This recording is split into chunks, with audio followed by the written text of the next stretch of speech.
Now let's go to Jonah Goldberg, because he left Fox News after 12 years when Tucker Carlson suggested that January 6th could have been a false flag operation. Now, I also want to note, Jonah, of course, you were subpoenaed and deposed by Dominion in this case, and you can't speak about that. Also with me, Jim Rutenberg, who has reported extensively on Rupert Murdoch for more than 2 decades. And your reporting, Jim, was the basis for CNN's The Murdoch's Empire of Influence series. Okay, so between the two of you, you can write the series on this. Jonah, the new court documents get to the heart of why you left Fox. I mean, you were there for 12 years, right? Was any of this a surprise to you that you see, you know, when you see the reporting, you see the text messages, you see Rupert Murdoch admit it? Surprise, you know, there's the difference between the surprise. I'm not that surprised, but there is the shock of actually seeing it in black and white on the page. You know, I am still willing to defend a lot of people on the news side at Fox. I just think they get drowned out by the much larger and more privileged megaphone of the opinion side. And I think one of the problems is the perception is that the news side is just a tail wagging the dog at this point for the opinion side. And that's because what is important and what screams out in all of these filings is they care more about the brand and quote unquote respecting the audience. And what respecting the audience means telling them what they want to hear rather than what they need to hear. And in this case, it means, in effect, lying, or at least allowing lies to propagate without rebutting them in a coherent and responsible way. And Jim, you know, we see this, right? It's not red and blue, it's green, from Rupert Murdoch, right? He admits in a deposition that he put ratings and profits over telling the truth. Now, I have to say, when I read that, I was thinking to myself, this is the guy who owns the whole thing, basically giving it to them on a silver platter. It's not what you'd necessarily expect in such a deposition. You know, sort of, I had someone else in charge, I don't recall. It wasn't. It was all there. What do you think is happening here?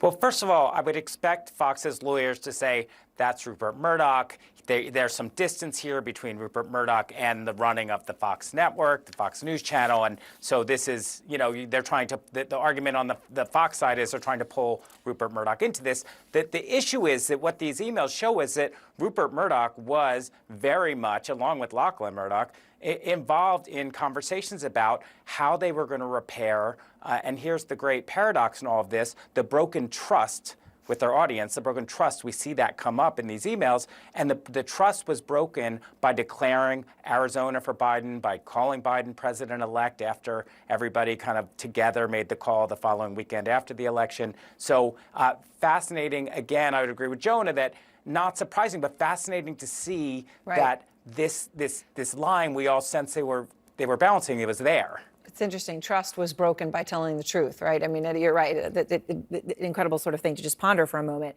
Now, Jonah, when you hear Paula's reporting, Murdoch admits it was wrong to let Mike Lindell appear on Tucker Carlson weeks after January 6th, right? After January 6th, I was still pushing election lies, all of which had been debunked. So Tucker Carlson has him on. Murdoch then admitted in this deposition, right, that shouldn't have happened. But I want to just play a little bit more of what Lindell said that night on Tucker's show. I've been all in trying to find the machine fraud, and we found it. We have all the evidence. I dare Dominion to sue me because then it would get out faster. Why wouldn't everybody want to know the truth of this country? Just let the truth be told. And he was on, as Rupert Murdoch says, because he spends a lot of money on ads for MyPillow on Fox News. Does any of this matter? Now that this is all out there, does any of this matter, Jonah, to the people who watch Fox News? Well, sort of that remains to be seen. I mean, one point about the money quotes, right? Tucker talking about the stock price crashing and this red, it's not red, it's not blue, it's a green thing.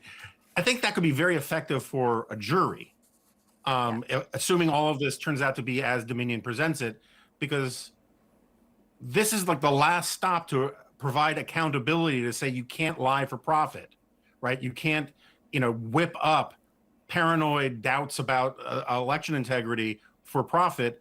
And if the profit motive is what's going on, a juror will say, well, you know, let's fine them for doing this and maybe, you know, send a message.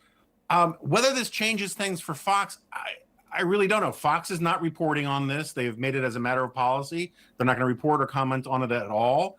It's not getting a lot of play in sort of the broader ecosystem of conservative media. I mean, at the Dispatch, where, you know, Chris Starwalt, who's the one guy, one of the only people who's fired for telling the truth, is a colleague of mine. But for the most part, if they don't hear about it, they probably aren't going to change their opinion because of it. It's the tree falling in the forest. Now, Jim, on that, separate from that point of how it may impact viewers, do you think the lawsuit poses a threat to Fox News and or Rupert Murdoch itself? Well, first of all, I'd say let's see what the damage. Should Fox lose, let's see what the damages will be. Fox News is trying to argue about the valuation of Dominion, and they'll make that case in court. Should it go that far? So, but financially, if Dominion were to get what it wants here, it's a significant portion of Fox News Channel's annual revenues. So that would be a huge hit. It would survive that hit. I agree with Jonah that its viewers are likely to stick around, but this will be part of Rupert Murdoch's legacy. He's 92 years old in a couple of weeks, and that will matter to him.